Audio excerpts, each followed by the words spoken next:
Necesariamente con las expresiones del siguiente programa. WIAC 740 presenta Delvis Grisel y compañía.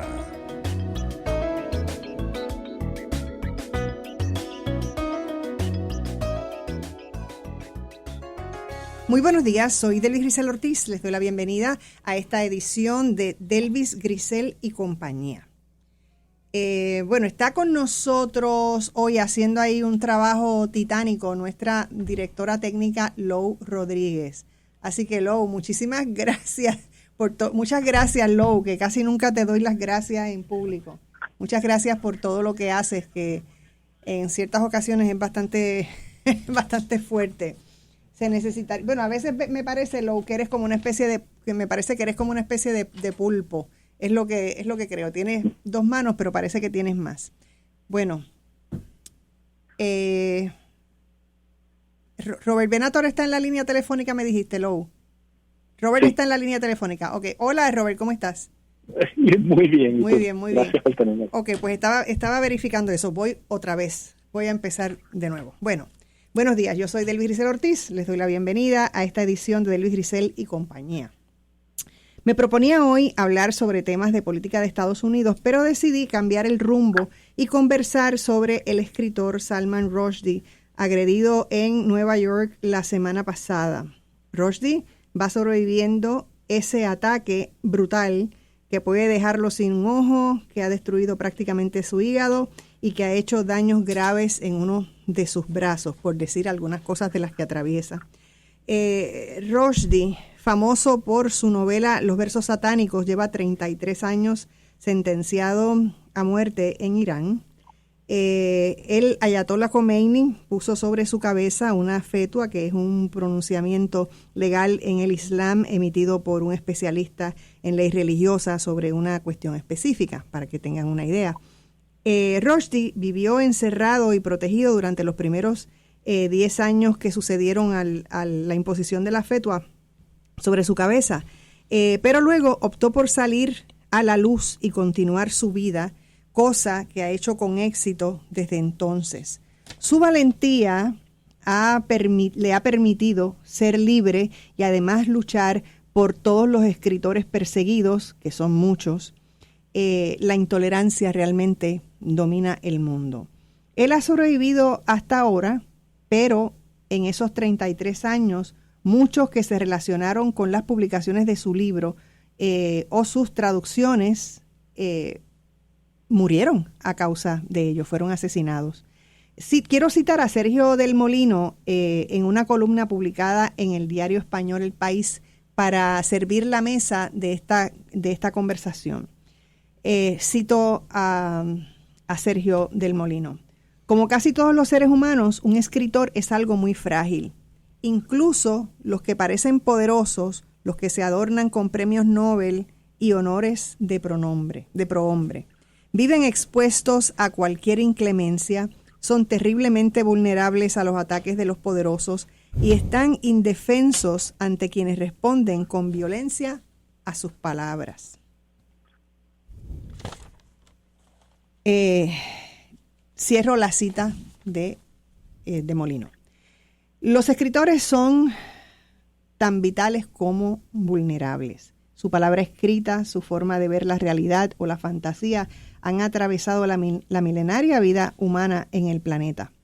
Por eso me pareció urgente hablar sobre la intolerancia que tan a menudo los persigue. Para esa conversación tengo aquí conmigo al queridísimo colega y amigo Benjamín Torres Gotay. Gracias, Benjamín, por estar aquí. Encantado, Delvis, con tu invitación. Siempre un placer conversar contigo. Bueno, y chévere porque tengo que declararme culpable. Fue en un very short notice, así que eso es un agradecimiento mayor. Sí, porque como dije, ¿Fue ¿verdad? ¿Ayer fue o fue antes? No fue ayer, porque es que ayer es cuando yo dije, voy a cambiar lo que tenía planificado para hoy y voy a hacer un cambio. Así que, pues, yo quiero que conversemos. Y Robert Venator, que también le doy las gracias, que está desde Hartford con nosotros. Hola, Robert. Saludos a los dos. Estoy con ustedes otra vez. Muy bien, qué chévere.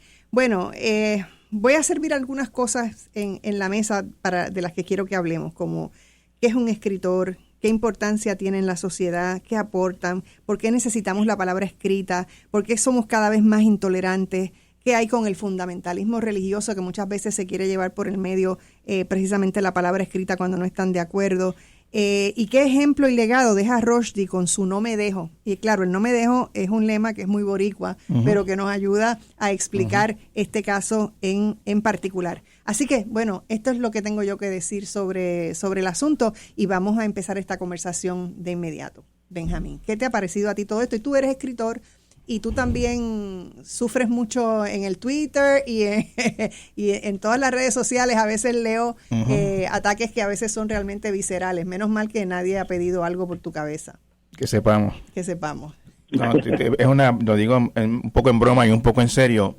Por mi cabeza, literal, que yo sepa, no han pedido nada, pero evidentemente han pedido por mi cabeza profesional o como persona en el debate público. Eso ha ocurrido.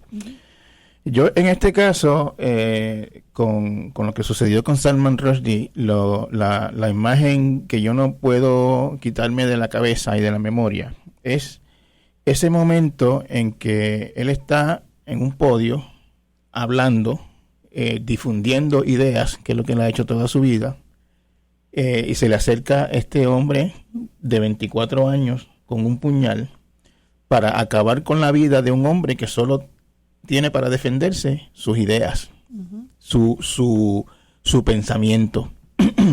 Es una batalla en ese sentido muy desigual, porque ¿qué hace un escritor, qué hace un periodista que no sea difundir ideas, pensamientos, palabras, conceptos, conocimientos, sensibilidad, poesía, todo lo que tú quieras que se hace desde el ámbito de la literatura y en ocasiones desde el periodismo? El escritor no tiene armas de fuego ni armas blancas. Sus armas son sus ideas, y eso es lo que propaga por la humanidad. Y pensar que vivimos en un mundo y en una época en que el tú difundir una idea te puede costar la vida, literalmente, pues es muy fuerte pensarlo en ese sentido. Y hoy le toca a Salman Rushdie, como tú bien explicaste, pesa contra él una sentencia de muerte emitida por un líder religioso, al que se supone, o en teoría, responden 1.400 millones de personas en el mundo. O sea que no es cualquier cosa. Pero antes le ha tocado a otros. Todos recordamos a Federico García Lorca, por ejemplo, fusilado en la Guerra Civil Española, Miguel Hernández. En tiempos más recientes, el escritor egipcio Naguib Mahfouz fue objeto de un atentado muy serio. Lo apuñalaron en el cuello, igual que a Salman Rushdie. Cuando se apuñala en el cuello es que se está atentando contra la vida. No hay otra explicación para eso. Exacto. Y además de eso, pues innumerables escritores y periodistas encarcelados, exiliados, perseguidos, vilipendiados, sencillamente por el trabajo de difundir ideas y de pararse frente al poder, en algunos casos el poder religioso, en otros casos el poder político, el poder económico incluso. Hace un mes y medio quizás, un periodista fue asesinado en la Amazonia brasileña, cuando estaba reportando de los atentados contra la naturaleza y contra las comunidades indígenas de esa zona.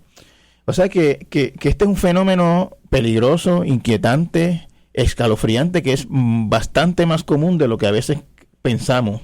E incluso un solo atentado contra una persona solamente por difundir ideas es muy peligroso, y nos imaginamos entonces cuando pasa con la frecuencia con la que está ocurriendo, es realmente muy inquietante. Sobre todo cuando lo que demuestra todo eso es el nivel de intolerancia que nosotros estamos desarrollando con el intercambio de ideas. Tú puedes imaginar un nivel de intolerancia mayor que decretar la muerte de otro ser humano desde un púlpito religioso, desde una postura disque religiosa, asumir la posición de Dios o de Alá o de quien tú quieras, y decidir sobre la vida de otra persona. Y no solamente no estamos hablando de una persona que puso una bomba y mató a 50 o mató a 100 o fue un genocida, nada. Estamos hablando de una persona que propagó pensamiento, propagó ideas. Y incluso si entráramos a los méritos de las ideas que propagó o de lo que decía el libro de los versos satánicos de Salman Rushdie, incluso está en discusión si la razón por la que fue condenado era válida, si no era una interpretación errónea de lo que planteaba él en ese libro. Que es una novela también, que no es ni siquiera un libro histórico, no es un ensayo, no es un ensayo o una divagación filosófica en el que esté él, digamos, disputando el Islam o insultando al Islam o qué sé yo. Es una novela, es un trabajo de ficción. Uh-huh. Y que entonces ellos lo ven de esa manera y que pasen 33 años y todavía la gente tenga en mente que eso tiene que hacerse. Es increíble, porque Khomeini hace tiempo que no está... Bueno, el Ayatollah Khomeini hace años que murió. Exacto. Pero la fatua nunca ha sido revocada. Revocada, ¿no? No, nunca fue revocada. No. Y yo no he leído todavía, no hemos llegado, a ese punto de las motivaciones del autor de este atentado, pero ¿qué otra cosa podría haber sido? Seguro, eso es definitivo. Bueno, yo quiero saber lo que está pensando Robert, pero como estoy tan cerca de la pausa, prefiero adelantar un poco la pausa, señora directora, y entonces regresamos de inmediato con los pensamientos de Charles Robert Benatar. Vale. No se retire. En breve regresamos con más de Delvis Grisel y compañía.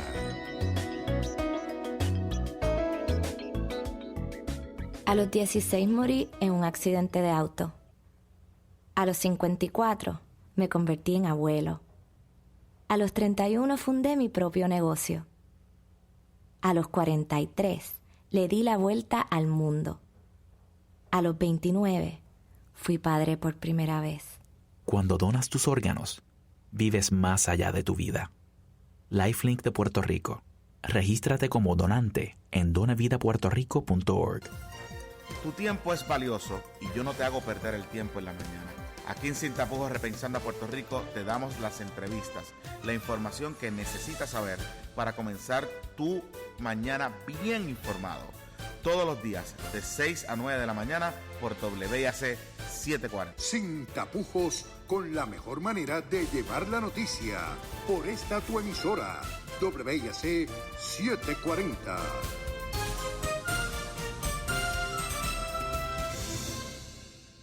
Sintoniza la nueva manera de analizar política en Puerto Rico. Lunes a viernes desde las 4 hasta las 5 de la tarde. San Juan por el 740 AM. Oeste por el 930 AM. Isabela y Aguadilla por el 1390 AM. Y por WIAC740.com y WISA 1390.com. Con Héctor El Marrón Torres. Y el cuarto bate, el profesor Rodríguez Traverso. En Anotado Live desde las 4 de la tarde.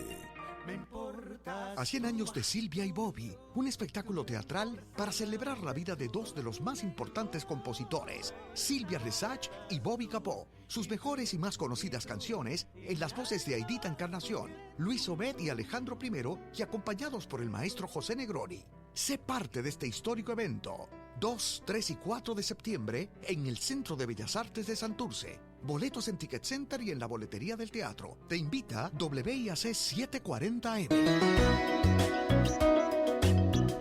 Y ahora regresamos con más de Delvis Grisel y compañía.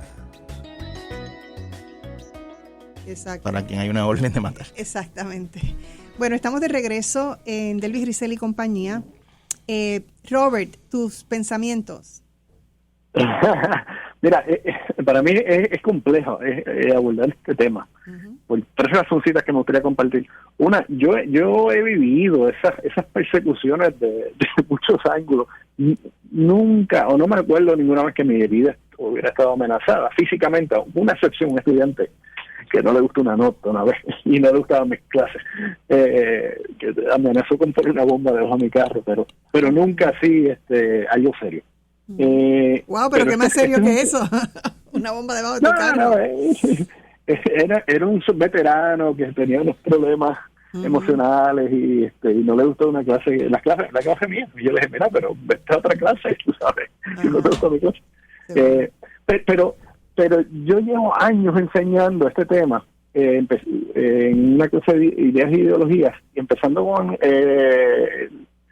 el juicio de Sócrates, porque Sócrates pues empieza a criticar la religión de la democracia, a los poetas, a los políticos y los científicos, y termina bebiendo un veneno. Y esa idea de que el intelectual puede ser amenazado, hay que ser un héroe, ya sea como escritor o académico o otro, yo creo que es parte de nuestra tradición histórica. Lo que pasa es que uno pensaría que estamos en un momento histórico donde pues hay que ponerle un poco de freno a esos discursos violentos. Pero en años recientes yo he visto otros colegas académicos que han sido amenazados. Estoy pensando en el caso de George Ciccariello Maher, un teórico político aquí que hace unos años atrás criticó un momento, o sea, las protestas de Charlottesville, y la derecha amenazó con matar a su hijo y raptarlo, y tuvo que renunciar a la universidad y se esconder. O sea, que este tipo de violencia con fines religiosos también se manifiesta de una manera política. Y en ese caso eran los trumpistas, que no les gustaba que criticaran a Trump, y mucho menos a las versiones, a los aliados fascistas. Pero lo que yo he encontrado principalmente es que hay cuestionamientos y hay cuestionamientos. Cuando se exponen las contradicciones o se hacen críticas fuertes, hay una tendencia a eliminar esa voz, a censurar esa voz, ya sea físicamente o digitalmente. Uh-huh. Y a mí me preocupa porque estamos viendo un momento donde políticamente, no solamente con religiosos, pero hay elementos políticos que están dispuestos a asesinar a escritores, académicos y personas que articulan posiciones críticas del Estado o posiciones ideológicas. Y hay una especie de tolerancia por el Partido Republicano en Estados Unidos que permite y a veces celebra esta violencia como una forma de expresión política. Y pues lo que pasó con Salman Rushdie para mí es una expresión de esa intolerancia a pensar que está viva. O sea, atribuimos la experiencia a la situación de Irán, pero yo creo que eso es más normal en nuestras vidas. Uh-huh. Uh-huh. Porque es que hay algo contra el conocimiento de alguna manera. Bueno, sí, sí, adelante, profesor, adelante. Un puntito rapidito. Para mí, o sea, nosotros estamos bombardeados con información en todo momento, pero a veces yo me pregunto si hay información, si hay un conocimiento que nos ayuda a reflexionar y a criticar y a cuestionar, si ese es el más peligroso, porque como que rompe esquemas. Y eso es lo que me preocupa a mí, que entonces haya una especie de apertura para asesinar o censurar personas que están criticando de una manera efectiva. No sé si me explico. Sí. Y hay un problema con el respeto a la dignidad de la vida, que esa es otra cosa que sí, contribuye a todo esto. Benjamín. Sin duda. Yo no conozco ningún caso de un escritor o periodista o académico que haya sido amenazado o incluso asesinado o atacado físicamente por elogiar o alabar al poder. Uh-huh. O sea, estas cosas ocurren cuando uno se pone contra el poder, y el poder en su sentido más amplio, el poder político, el poder económico, el poder religioso, incluso el poder mediático. O sea, realmente lo que estamos viendo, y coincido con el profesor en que es algo que ha ocurrido a lo largo de la historia de la humanidad, uh-huh. Estamos viendo como yo decía al principio, una batalla muy desigual, porque estamos hablando de gente que tiene de su lado ejército, poder económico, el sistema legal en muchas ocasiones, versus personas que solamente tenemos lo que pensamos y lo que escribimos y lo que decimos y las ideas que propagamos. Y en ese sentido, a eso era que se refería Sergio del Molino, el escritor al que citaste al principio, que puede parecer muy poderoso lo que alguien escribe, y sin duda lo es. Tú te preguntabas al principio de la charla el qué valor tienen las ideas, qué valor tiene la literatura, qué valor tiene el conocimiento. Pues el conocimiento transforma sociedades, ha podido o puede transformar la humanidad. Y hay gente a la que no le interesan esas transformaciones, hay gente que está muy cómoda en el status quo y que cualquier cosa que parezca que lo está amenazando lo trata de cortar. Y básicamente al final del día, en resumen y en esencia, de eso es lo que estamos hablando aquí, de unos sectores que están dispuestos a todo con tal de mantener el status quo, el estado de las cosas, incluyendo ordenar asesinatos como ocurrió con Salman Rushdie. ¿No? Y entonces tú tienes en estos círculos de poder también hay mucho conocimiento que les permite hacer un sinnúmero de cosas, pero les conviene que quienes están abajo, vamos a decir el pueblo, no tengan ese tipo de conocimiento para que no tengan la capacidad de reflexionar, ni mucho menos decidir, ¿no? Claro, hay un refrán o una cita que dice que la palabra es más poderosa que la espada, y eso básicamente de lo que estamos hablando aquí al final del día es de eso, del poder de la palabra versus el poder económico, político, religioso, institucional, etcétera. Tú eres escritor, además de periodista. Así que en ese mundo tuyo en el que tú ves cosas de forma objetiva, pero también tienes la imaginación, tienes la ficción, dominas todo eso, ¿qué te hace pensar a ti? O sea, ¿qué te hizo pensar este momento histórico, refiriéndote a ti como escritor? Bueno, yo creo que en esencia yo en Salman Rushdie veo una persona que hace lo mismo que yo, obviamente con una resonancia y una trascendencia infinitamente mayor a la mía, pero en esencia somos dos obreros de las ideas, obreros de la palabra. Pero ¿te verías a ti mismo así con esa misma valentía si estuvieras en los zapatos de él? Bueno, eso nadie lo puede decir hasta que le ocurre. Yo sí te puedo decir que mi faceta de periodista, como tú señalaste al principio, he sido objeto de un acoso bien grande. Bien grande. Y de insultos. Y de vejaciones sin nombre. Y eso a mí no me ha hecho detenerme ni un momento. O sea que yo no te puedo decir. O sea que sí. No te puedo decir, nadie sabe lo que pueda pasar, pero yo. Pero fíjate, me estás diciendo que sí. O sea, yo sí te puedo decir lo siguiente. Yo siempre, toda la vida, antes de periodista y como escritor, siempre he dicho lo que yo creo que tengo que decir.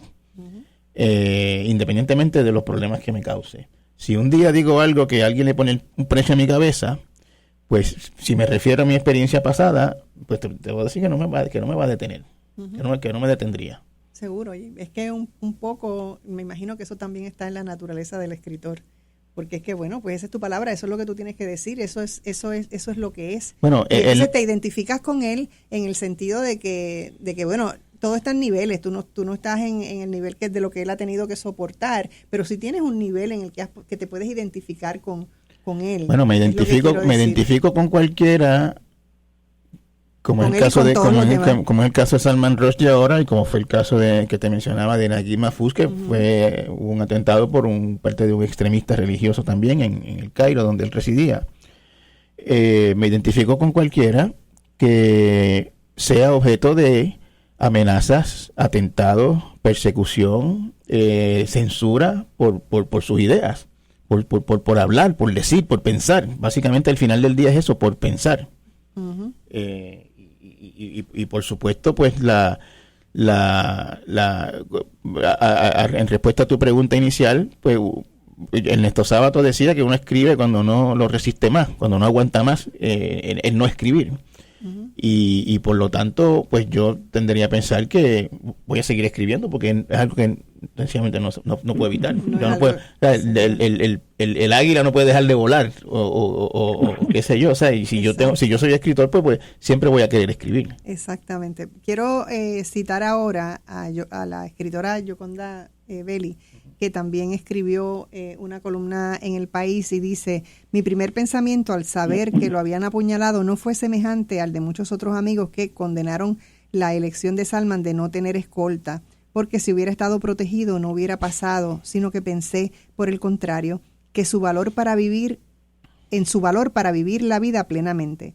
Y la herida de este puñal es el dolor de un momento frente a años de vida que logró sustraer a la condena del fanatismo y a las amenazas de los fanáticos religiosos. Salman ya ha ganado el fanático amor a la vida, ha logrado hacer retroceder al fanatismo de muerte que quería encerrarlo.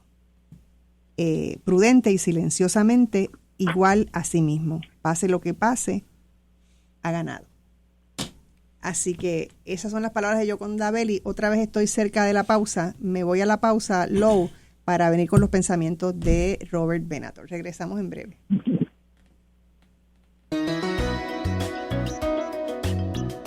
No se retire. En breve regresamos con más de Delvis Grisel y compañía.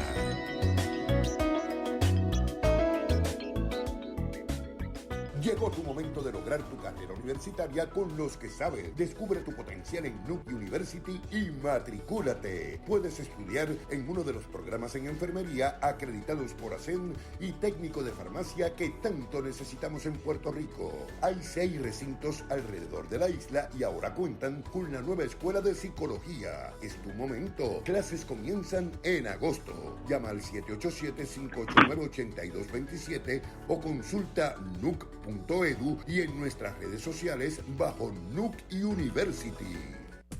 Tengo la línea telefónica al alcalde de Villalba y presidente de la Asociación de Alcaldes, Javier Hernández. Muy buenos días, gracias por estar con nosotros en la mañana de hoy, alcalde. Sus hijas estudian en escuela pública.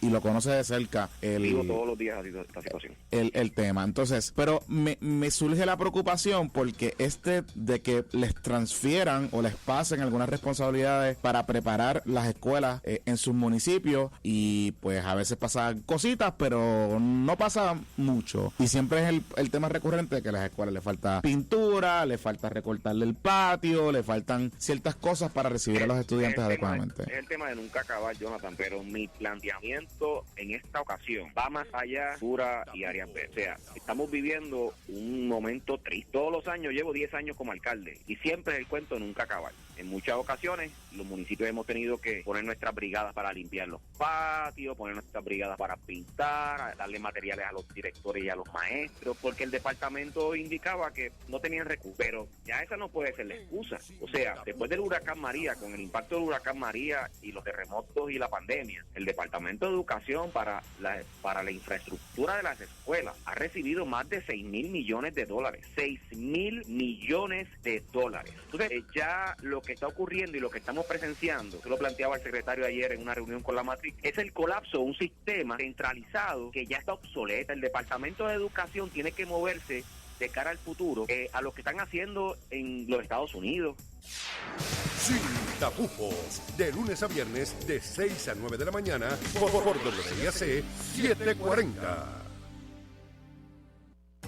En el Hospital del Niño de Puerto Rico llevamos más de 90 años brindando servicios a nuestros niños, gracias a tu apoyo. Hola, mi nombre es Annette Natter y cuidarlos es mi pasión. Brindamos servicios terapéuticos a sobre 3,000 familias a través de toda la isla. Visita hdnpuertorico.org, conócenos y ayúdanos. Un niño es tan pequeño que cabe en cualquier corazón. Sociedad Pro Hospital del Niño. Cuando el camino se pone duro, los duros se ponen en el camino. Periódico El Expreso va contigo en la ruta del éxito. Lleva tu anuncio a más familias cada semana. El Expreso es el periódico de mayor distribución en Bayamón y el norte, con 75,000 ejemplares auditados cada semana. Esto da poder a tu anuncio, más alcance, más potencia y confianza a tu negocio. Anúnciate en El Expreso, tu aliado semanal. Para anuncios, 787-794-2000. Y ahora regresamos con más de Delvis Grisel y compañía. Estamos de regreso en Delvis Grisel y compañía. Bueno, Robert, quiero escuchar tus pensamientos.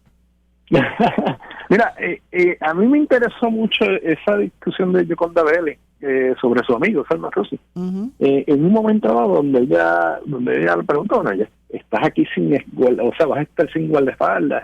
Él estaba visitándola y le dice, mira, yo abandoné 10 años de mi vida escondido sin poderme comunicar y quiero vivir. Y esa libertad de vida yo creo que es importantísima para el escritor y para el académico. Y me preocupa un poco que no haya un espacio para cuestionarle el status quo, como dice Benjamín, porque yo creo que ahí está la clave. Cuando un escritor cuestiona el status quo de alguien o de un grupo, pone el status quo en peligro. y la palabra es más accesible que el cañón en muchas instancias.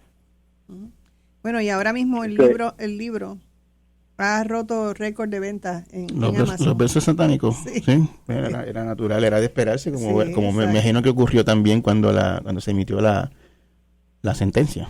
Exactamente. Ahí, Robert, te interrumpí, disculpa. Perdóname. Te interrumpí, disculpa. Un comentario rápido. Yo he tratado de leer versos satánicos en varias ocasiones de mi vida. Cuando salió en el 88 y luego en la escuela graduada.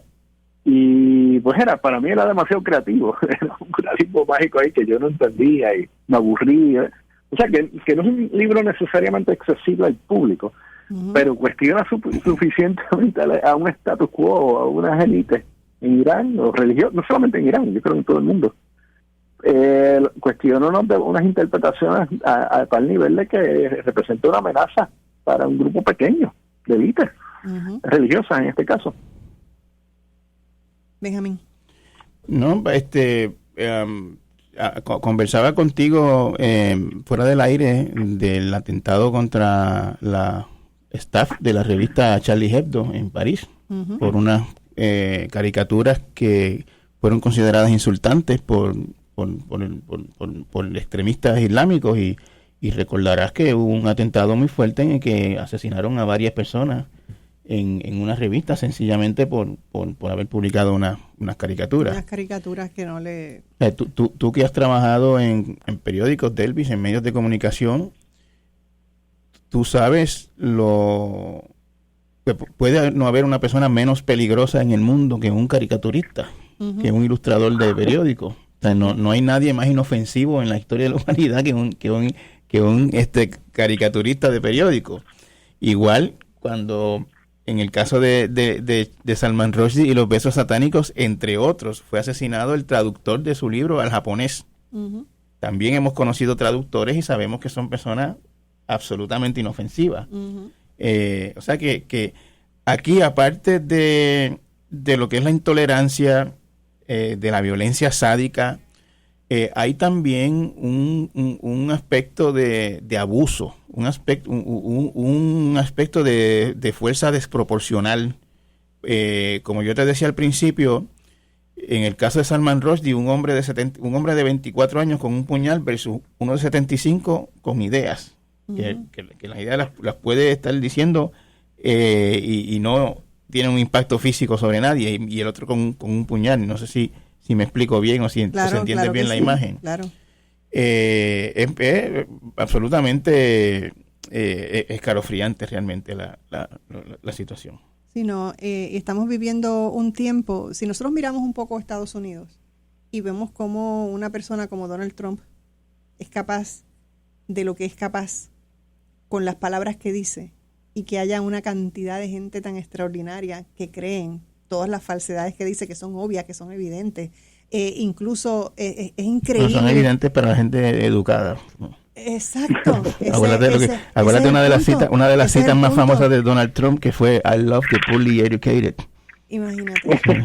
Y entonces tú dices, bueno, entonces ¿qué es lo que pasa? O sea, que nos falta el pensamiento crítico, o que, o sea, ¿por dónde vamos? Porque hay cosas también que son del sentido común, y hay cosas que tú estás viendo. A mí me rompe la cabeza eso, porque cuando tú estás viendo todas estas escenas en la televisión, que cada día te recuerdan y te miran, lo pones, dijo esto y al otro día dijo esto, y tú estás estableciendo las diferencias, pues es que ni siquiera opera el sentido común. O sea, no es tan solo la educación, es el sentido común. Yo creo que nos hace falta a todos, y yo no incluyo en esto solamente a la derecha, ¿no? A la izquierda también. Nos hace falta un poquito de apertura en cuanto a escuchar y entender lo que quieren decir los demás. Tú sabes que estamos en este tiempo atravesando también este fenómeno que se conoce como cultura de cancelación. Ajá. Tú dices algo que va contra alguna idea, y estoy hablando incluso de cuestiones antipáticas, al decir cosas antipáticas, al decir cosas que puedan parecer abusivas o crueles. pues está la cancelación, se cancela, sencillamente se elimina, desaparece, se tacha del debate público a ese tipo de a personas que digan cosas como esa. Y yo creo que eso es un error. Hay que dialogar, hay que hacer entender al que piensa distinto de uno, hay que escucharlo, hay que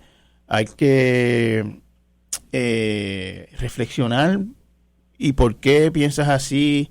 Y mira, yo creo que tú estás equivocado por esto, por aquello. Vamos a debatir, vamos a dialogar, quizás lleguemos a algún entendimiento.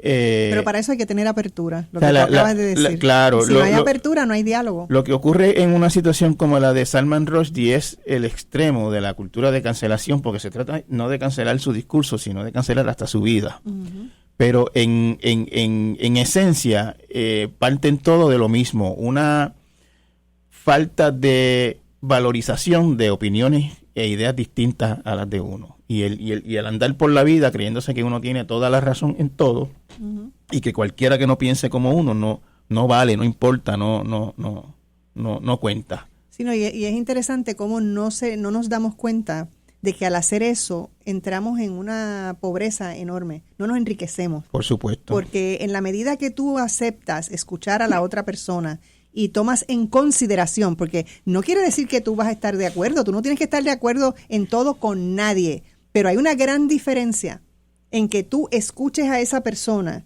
y pongas en una balanza con tus ideas lo que esa persona te está diciendo de contrario y tú digas, bueno, pues esto sí y esto no, y eso te enriquece como persona. Claro. Pero el problema es que cancelamos antes de escuchar y ya vamos con una opinión y una decisión de esto es lo que es. Yo he leído, o sea, se ha estudiado y se ha escrito en el sentido de que las redes sociales han intensificado este problema, uh-huh, porque tú, del Grisel Ortiz, tienes tu página de Facebook donde están tus amigos y tú le das likes a páginas que te gustan porque dicen cosas como tú quieres que se digan y se forma, exacto, y el algoritmo te sigue alimentando tus ideas, tus prejuicios, tu visión de mundo y no te muestra nada distinto a eso y se convierte todo en lo que llaman una cámara de eco, un echo chamber, uh-huh, donde estás todo el tiempo dando vueltas en torno a gente e ideas similares a las tuyas y cuando te encuentras con alguien distinto, pues es este shock de yo no me puedo imaginar por qué esta persona piensa de esa manera, si eso no es posible, porque fulano piensa tal cosa, del otro dijo lo otro, otro dijo otro, como ese que piensa otro, ese es un bruto, ese es un anormal, ese es un intolerante, ¿sabes? Mil cosas y todo tiene que ver, todo parte con eso de que nos estamos agrupando en estos nichos, ¿no? De uh-huh, gente igual que uno y gente que piensa como uno, como consecuencia de en alguna manera de las redes sociales y de los algoritmos y de todo eso. No, sí, es increíble. A mí, por ejemplo, a veces yo escribo columnas en El Nuevo Día en la que personas no están de acuerdo con lo que yo digo y entonces es interesantísimo ver cómo algunas personas montan una violencia en la palabra enorme porque simplemente no están de acuerdo con X o Y cosa que yo dije dentro de la columna. Y entonces eso es impresionante porque muchas veces hay muchos temas en los que la gente está pidiendo paz, pidiendo comprensión, pidiendo diálogo, pero es a matar que lo quieren. ¿Tú sabes? Sí. O sea, es con una cantidad de violencia en la palabra que tú se ven acá, pero tú no querías... o sea, si no estás de acuerdo, no puedes decirlo de forma pausada, de forma en que tú me presentes un argumento y entonces yo pueda pensar sobre ese argumento tuyo. No tienes que tirar a insultar, a matar, a burlarte, a ofender, a humillar. ¿Por qué, gente? ¿Por qué? Cuando lo podemos hacer de otra manera y entonces podemos mirar muchas perspectivas distintas y, como dije hace un rato, enriquecernos. Robert. Mira, esta conversación a mí me evoca una conversación que yo tuve 1000 años atrás, más de 30 años atrás, con un tío mío, el juez Hernando López Rodríguez, cuando él iba a soltar las carpetas. Él emitió una opinión para que se dieran las carpetas a todo el mundo. Y él se puso a estudiar el caso de Brasil y Alemania, porque él quería que se le dieran las carpetas a la gente sin tachones. O sea, que uno viera quién uh-huh, estaba diciendo qué. Y entonces un familiar mío una vez me dice, no, que si mi sobrina le estaban pagando porque dijera estos disparates de mí, mentiras, etc.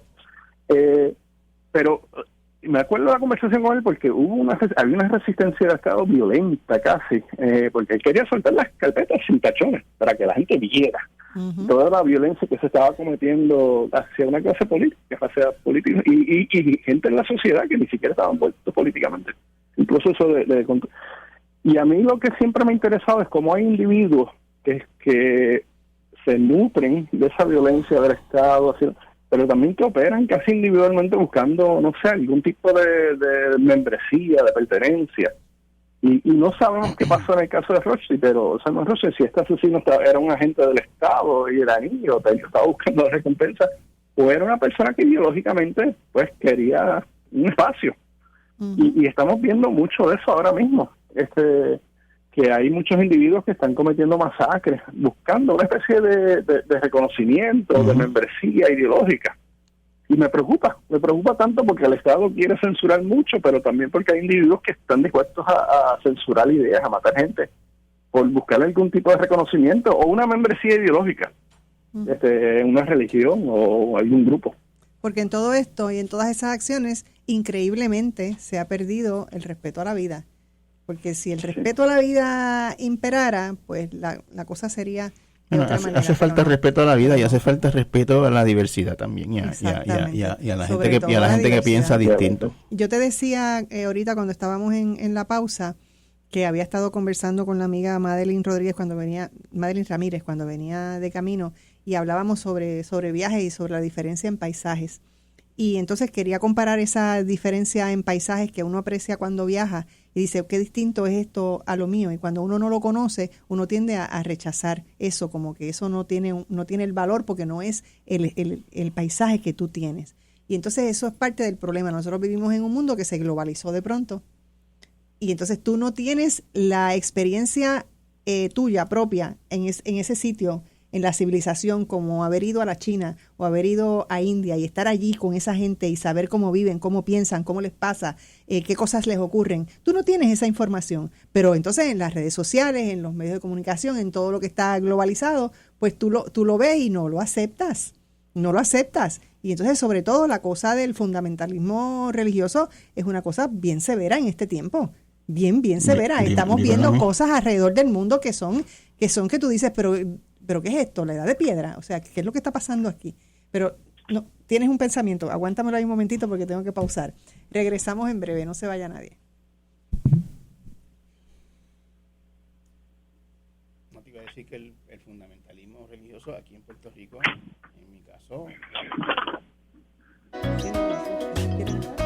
No se retire. En breve regresamos con más de Delvis Grisel y compañía.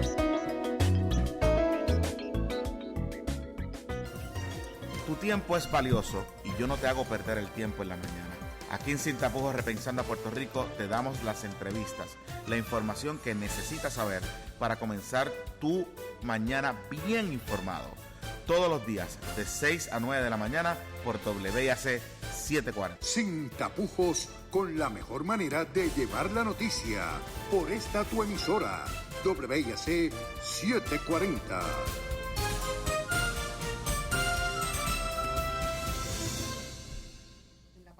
Acompáñame a investigar todo lo que nos importa, lo que nos preocupa y lo que queremos como puertorriqueños, con una perspectiva distinta y honesta desde el punto de vista de una mujer del mundo de las comunicaciones y el periodismo.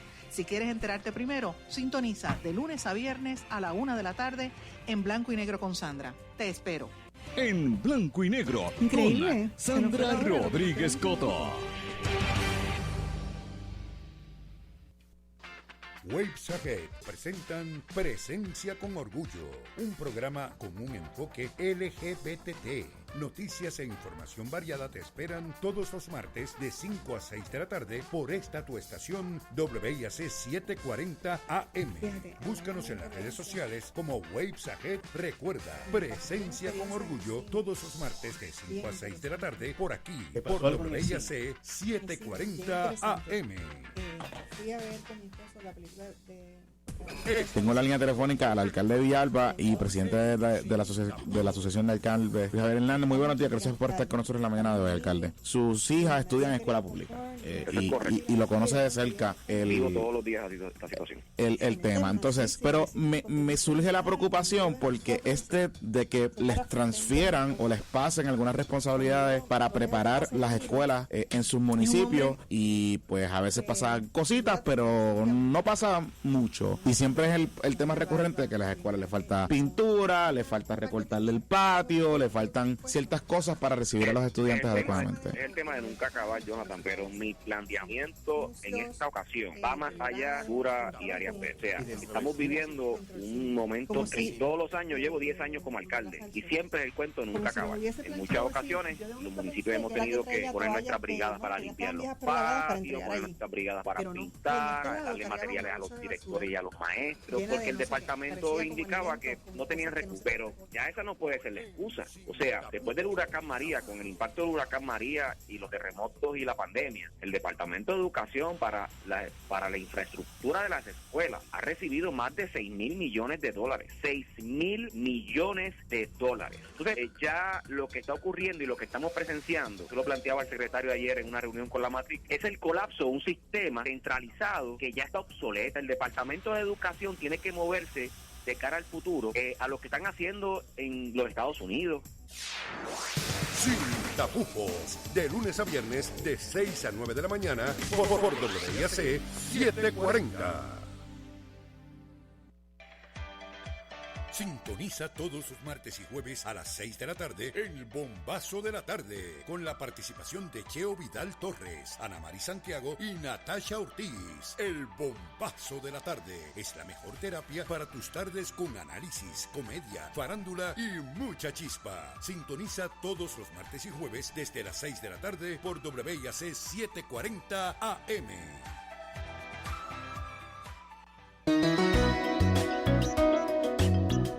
Y ahora regresamos con más de Delvis Grisel y compañía.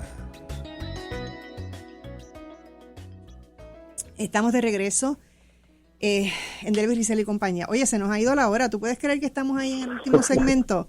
Te había dejado a medio con la palabra en la boca, Benjamín. No, tú estabas mencionando el fundamentalismo religioso. Uh-huh.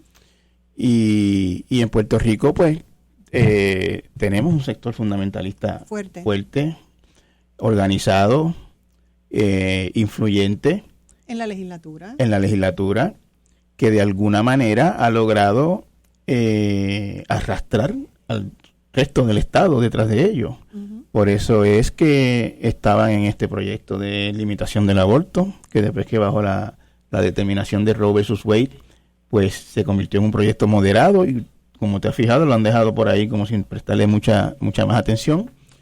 Ya vendrá en su momento, antes de que termine este cuatrienio, un intento de prohibición más estricta. Uh-huh.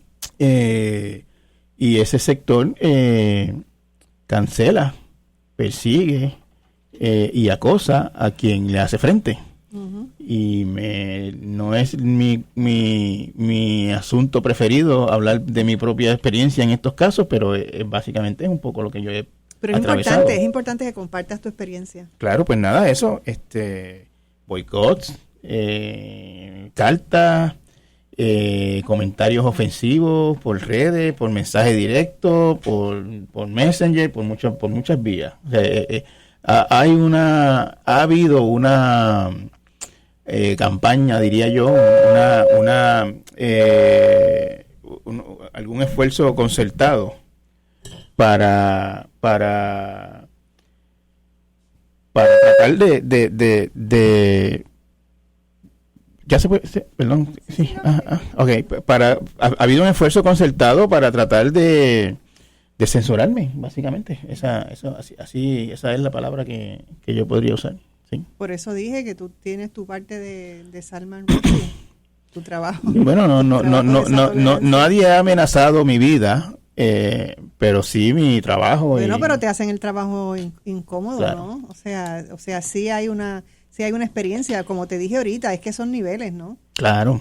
Son niveles, pero es la misma cosa. Claro que sí. Son niveles de una misma cosa que que no debería ser de esa manera, porque como hablábamos ahorita sobre la herramienta del diálogo, que es tan importante, que es la mejor herramienta, y caramba, negamos todo el tiempo utilizarla. Las cosas que nos harían mejores, que nos harían vivir en un sistema más adecuado y más tranquilo, las rechazamos. Preferimos lo contrario. Entonces queremos estar unos contra los otros, cuando si trabajáramos en equipo y estuviéramos todos juntos y lo que fuera el norte fuera la colaboración, pues nos podríamos entender mejor y no estaríamos amenazados de la extinción de la cual estamos amenazados en este momento. Robert. Mira, yo concuerdo con todo lo que hemos discutido. Yo dos puntos a mí que me interesan en esta discusión, además de lo que mencioné antes, es el problema de la transparencia. Es que a veces tienes estos debates y alguien quiere ser transparente sobre sus ideas y hay un intento de censurar o opacar. Y entonces cuando vamos a tener una discusión pública, pues se despacha como que eso es un radical, esa persona actúa independientemente, esa persona está mal de la cabeza, lo que sea, sin asumir responsabilidad. Pero yo creo que hay grupos religiosos de derecha y algunos progresistas que andan tratando de censurar para justificar unas posiciones políticas, y eso es bien peligroso. No solamente porque puede resultar en la muerte de personas, pero porque es que entorpece un debate público y le hace daño a la sociedad. Yo creo que el valor, o como diría Sócrates, el arete del escritor o del filósofo en el caso de Sócrates, es tratar de mover la ciudad o la sociedad en una dirección, no sé, más humana, más positiva en cierta medida, o sea, con más posibilidades para todos los miembros de la sociedad. Uh-huh. Y el escritor que rompe con ese status quo o que reta esas posiciones, pues va a ser amenazado. O sea, y yo creo que está vigente. Para mí la amenaza siempre sale de esos escritores que logran exponer las contradicciones y hacen a la gente pensar en otras opciones. Y eso es perpetuo. Uh-huh. Eso es nuestro compañero constante o compañera constante por el resto de los días. Eso estoy de acuerdo. De acuerdo con el profesor, y ocurre también que en ocasiones, como es el caso de Salman Rushdie, él era un escritor muy conocido en el momento de la publicación de los versos satánicos, había ganado el premio Booker Prize, que es el más importante en el mundo angloparlante, ¿no? Es un premio para los escritores que escriben bajo el manto del Commonwealth británico, pero la condena hacia los versos satánicos, que como decía el profesor, es un libro complicado, no es un libro para todo el mundo, hizo ese libro famoso y lo hizo a él más famoso todavía. Uh-huh. O sea, que quizás ni una octava parte, quién sabe si menos, de la gente que leyó los versos satánicos lo hubiese leído y hubiese se enterado de esa blasfemia, entre comillas, si el ayatollah no lo sentencia a muerte. Uh-huh. Y sin embargo, por otro lado, tú tienes gente como Bad Bunny, uh-huh, ¿verdad? Que son capaces de manifestarse tal y como son y en las formas más increíbles que se podría imaginar, y se ha convertido casi en dueño del mundo, ¿no? Se ha convertido en dueño del mundo porque ha podido capitalizar y conectar con un sector de la sociedad juvenil, frustrado, rebelde, yo creo que quiere más de lo que tiene, o sea, que quiere más de lo que la sociedad le está ofreciendo en este momento, y ha conectado con eso, pero a la misma vez ha causado roncha en otros sectores también. Pero yo creo, por otro lado, que mucho del éxito de él viene de su capacidad de ser auténtico, de decir yo soy como yo soy, yo me expreso como yo quiera, y nadie me va a decir, o sea, esta cosa de yo hago lo que me da la gana, yo tengo derecho a hablar, yo tengo derecho a conquistar, yo tengo derecho, o sea, y cuando lo hace yo creo que con el claro conocimiento de que está diciéndole a la gente, haz lo mismo, si tú puedes, tú eres igual que yo. Él es cualquiera de sus fanáticos que alcanzó fama. Exactamente. Robert, me quedan 2 minutos. No, concuerdo también. Yo no soy tan generoso con lo que él dice, pero concuerdo de que él está apelando a una frustración de la sociedad. No sé, en conclusión, para mí, o sea, este evento de Salman Rushdie, lo que, no sé, como que es una especie de ventana a lo que viene. Yo estoy viendo masacres en todo Estados Unidos y asesinatos y una censura en las escuelas contra lo que acá llaman critical race theory en la educación escolar, y lo vivo. O sea, yo estoy viviendo una especie de censura racista latente en Estados Unidos, que está impulsada por un trumpismo republicano, con un partido que está apoyando. Y me preocupa un poco hasta qué punto va a llegar esa polarización y la intolerancia. Porque, pues, mis colegas no tienen armas, pero mis vecinos sí. Y mis colegas académicos usan la pluma y los vecinos míos usan las pistolas. Y no sé, cualquier cosa puede pasar en los próximos años. Creo que hay que estar abierto a esas posibilidades. Yo también estoy muy preocupado por el aumento en la intensidad de la intolerancia, de los intentos de censura, de la persecución, de la cancelación. Yo siento un ambiente muchísimo más enrarecido en contra de la libertad de pensamiento y la libertad de ideas del que sentía antes, y realmente sí estoy preocupado también. Y por esa razón es que tenemos que conversar sobre estas cosas. Por supuesto. Estas conversaciones son bien importantes porque nos llaman a la reflexión y nos llaman a que nosotros miremos otros puntos de vista y tengamos sobre todo, caramba, respeto a la dignidad y a la diversidad humana. Así que muchas gracias, Benjamín, muchas gracias, Robert, por este espacio de conversación, y a ustedes, amigos, muchísimas gracias por escucharnos. Que tengan un día maravilloso y sobre todo lleno de mucha paz. Hasta mañana.